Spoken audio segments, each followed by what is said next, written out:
नमस्कार. मी भाऊ तोरसेकर. तुम्ही बघत आहात प्रतिपक्ष. मित्रांनो, अजूनही जम्मू काश्मीर आणि हरियाणा या दोनही विधानसभांचे निकाल स्पष्ट झालेले नाहीत. सध्या एखाद दुसरी कुठचे तरी हरियाणा किंवा जम्मू काश्मीरचे निकाल आलेले असतील, पण एकूण चित्र जे स्पष्ट झालेलं आहे, कारण आता मतमोजणीच्या फेऱ्या आहेत त्या अर्ध्यापेक्षा अधिक पूर्ण झाल्या आणि त्यामध्ये एक गोष्ट स्पष्ट झाली की दोन्ही विधानसभांमध्ये दोन गटामध्ये मतं विभागली गेलेली आहेत. अपेक्षेप्रमाणे जम्मू काश्मीरमध्ये भाजपला स्वतःचं बहुमत मिळेल ही अपेक्षा कोणीही केलेली नव्हती, पण तरीही तिथे 90 मध्ये जवळजवळ 28-30 जागा प्रामुख्याने जम्मूच्या भाजपने मिळवल्या असतील, तर त्यांनी आपली ताकद राखलेली आहे हे स्वीकारावं लागतं. आणि 370 हटवल्यानंतर किंवा विकासाचे इतके सगळे कार्यक्रम राबवल्यानंतर, योजना राबवल्यानंतर तिथला मुस्लिम मतदार भाजपच्या बाजूने अपेक्षे इतका झुकू शकलेला नाही, ही वस्तुस्थिती आहे.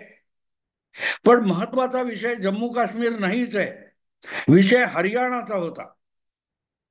कारण 2014 आणि 2019 या दोनही लोकसभा विधानसभा निवडणुकीमध्ये अनपेक्षितरित्या चौथ्या नंबरवरून पहिल्या नंबरवर आलेला भारतीय जनता पक्ष हा हरियाणामध्ये तिसऱ्यांदा सरकार बनवण्याच्या परिस्थितीत दिसतोय.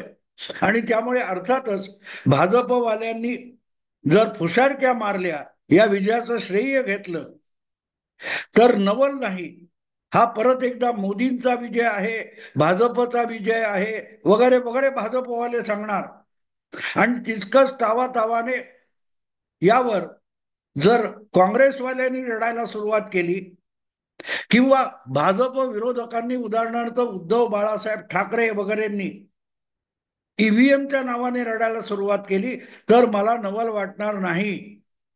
साधारणपणे गेल्या लोकसभा निवडणुकीनंतरच्या काळात म्हणजे 6 महिने अचानक मोदी विरोधक आणि भाजप विरोधक आपला ओरिजिनल अजेंडा म्हणजे निवडणूक मतदान यंत्रावर घेण्याविषयीचा जो अजेंडा होते तो विसरून गेले होते.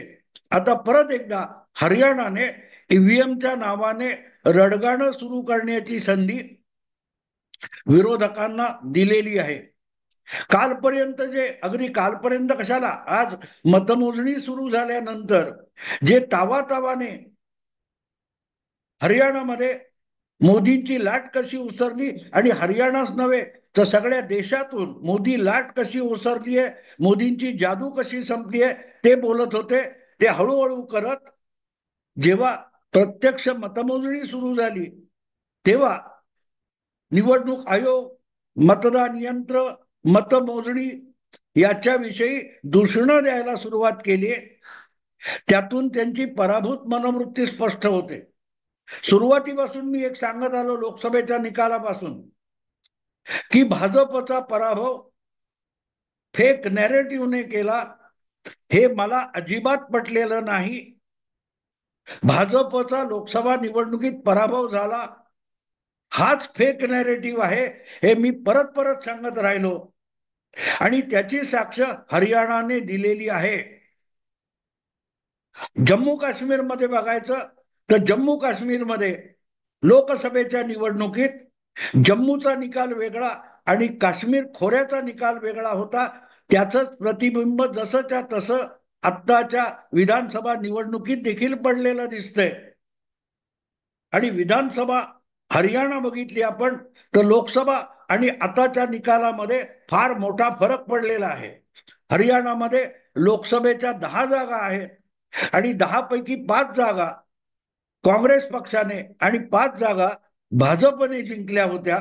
आणि त्यामुळे 90 जागांची विभागणी करायची तर दोघांना 45-45 किंवा दोघांना 40-40च्या आसपास मतं मिळायला पाहिजे होती, पण तशी मिळालेली नाही.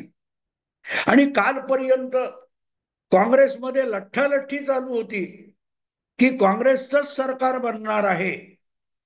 आणि काँग्रेसला आत्मविश्वास राहुल गांधींनी फुगवलेल्या फुग्यामुळे इतका प्रचंड वाढलेला होता की काँग्रेसमध्ये सुरजेवाला, शैलजा आणि भूपिंदर सिंग हुड्डा या तिघांमध्ये मुख्यमंत्री कोण होणार याची आधीपासून लठ्ठालठ्ठी सुरू झाली होती. बाजारात तुरी म्हणतात ना, तशी परिस्थिती होती. मतदान सुद्धा झालं नव्हतं आणि मतमोजणी सुद्धा झाली नव्हती. पण या निवडणुकीचा आणखी एक हरियाणामुळे सांगता येईल की एक्झिट पोलचा पराभव झालाय. काँग्रेसचा पराभव भाजपने केलेला नाही, भाजपने पराभव केलेला नाही. पण सकाळी पोस्टल मतांची मोजणी सुरू झाली. पोस्टल मत 1% सुद्धा नसतात, पण नियमानुसार मतमोजणी सुरू होते तेव्हा पोस्टल मत जे आपल्या जागी मतदान करायला हजर नसतात त्यांना पोस्टाने मत पाठवता येतं आणि त्याची मोजणी झाल्यानंतर जवळपास सगळ्या चॅनेलवर एक्झिट पोलचे गोडवे गाणं सुरू झालं होतं. झालं, काँग्रेसने सरकार बनवलंच अशी भाषा चालू झाली होती. जेव्हा प्रत्यक्ष व्यवहारी मतमोजणी एकही ईव्हीएमचे आकडे समोर आले नव्हते तेवढ्यात सगळ्या चॅनेलवर सगळ्या विश्लेषकांकडून काँग्रेसचं सरकार हरियाणात बनणार या विषयी शिक्कामोर्तब सुरू झालं होतं. पण जसजसं पहिली फेरी, दुसरी फेरी, तिसरी फेरी मतदान यंत्राचे आकडे समोर यायला लागले तसतशी भाषा बदलत गेली आणि दुसऱ्या आणि तिसऱ्या फेरीतच काँग्रेस आणि भाजप हरियाणामध्ये बरोबरीला येऊन टेकले आणि चौथ्या फेरीपासून भाजप पुढे जाऊन काँग्रेस मागे पडल्याचं चित्र आलं आणि 5-7 फेऱ्या होत असताना भाजपने आपली आघाडी टिकवून धरली नाही, किंचित वाढवली. तेव्हा काँग्रेसने पहिला पराभव मान्य केला आणि निवडणूक मतदान यंत्राच्या विरोधातलं पहिलं रडगाण्याचा सूर काँग्रेसचे माध्यम विषयक प्रमुख जयराम रमेश यांनी लावला की मतमोजणीच्या 8-10 फेऱ्या झालेल्या असताना निवडणूक आयोग आपल्या वेबसाईटवर फक्त चौथ्या फेरीपर्यंतचेच आकडे का दाखवतोय. निवडणूक आयोगाने भले कितीही लेट केला असेल तरीही झालेले आकडे बदलत नसतात. एवढं सुद्धा तारतम्य काँग्रेसकडे आणि काँग्रेसची चमचेगिरी करणाऱ्या माध्यम पत्रकारांसमोर उरलेलं नाही तारतम्य आणि त्याचा हा परिणाम होता. त्यामुळे जयराम रमेश यांनी निवडणूक आयोगावर जो आरोप केला त्याची पुनरुक्ती एक एक करत काँग्रेस प्रवक्ता सगळ्या चॅनेलवर करायला लागला आणि एक गोष्ट स्पष्ट झाली की आता परत एकदा हरियाणाच्या निकालानंतर 6 महिने थंडावलेलं जे ईव्हीएम विरोधातलं रडगाणं आहे ते सुरू होणार. खरं तर सकाळी सकाळी याची चाहूल लागण्यापूर्वीच संजय राऊत जे इंडी आघाडीचे प्रवक्ते झालेले आहेत त्यांनी हे रडगाणं सुरू केलं होतं की नायब काय ते सैनी नावाचे जे हरियाणातले भाजपचे मुख्यमंत्री आहेत यांनी सगळा बंदोबस्त केलाय असं म्हटलंय. याचा अर्थच मतदानाच्या मतमोजणीत गफलत केली जाणार हा सूर लावला होता आणि त्याच्या वरचा सूर जयराम रमेश यांनी लावला आणि निवडणूक आयोगावरच शंका व्यक्त केली.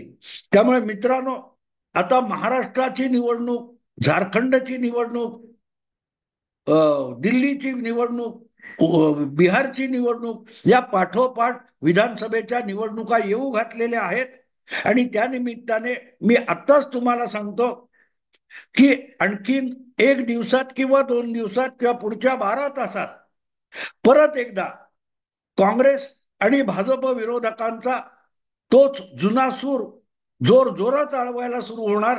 त्याचं काय म्हणतात, त्या सुराचं नाव राग ईव्हीएम आहे आणि ईव्हीएम विरोधातली रडगाणी आता जोर जोरात सुरू होईल की ईव्हीएम मध्ये गफलत आहे.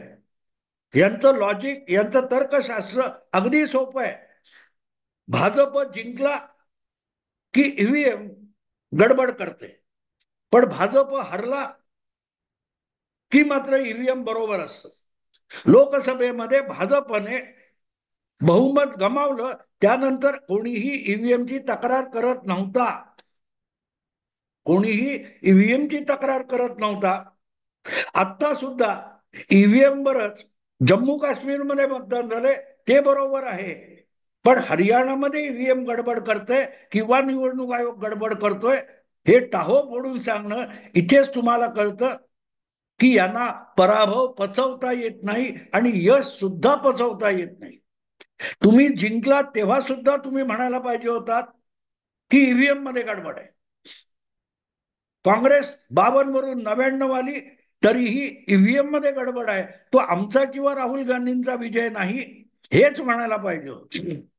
पण गडबड तिथेच आहे की पराभव पचवता येत नाही आणि यश पण पचवता येत नाही. पण असो, हरियाणाच्या या निकालानंतर एक गोष्ट साफ सांगता येते की आता परत एकदा जी राजकारणाची मैफल आहे ती राग रडगाणे किंवा राग ईव्हीएम या रडगाण्यापासून सुरू होणार आहे आणि पुढले अनेक निवडणूक निकाल आपल्याला बघताना ईव्हीएम रडगाणं ऐकावं लागणार आहे. मित्रांनो, ही माझी हरियाणा जम्मू काश्मीर निकालाच्या दरम्यानची पहिली प्रतिक्रिया आहे. या विषयावर मी अधिक नंतर बोलणार आहे. आत्ता इथेच थांबतो. आवडलं लाईक करा, शेअर करा, सबस्क्राईब करा.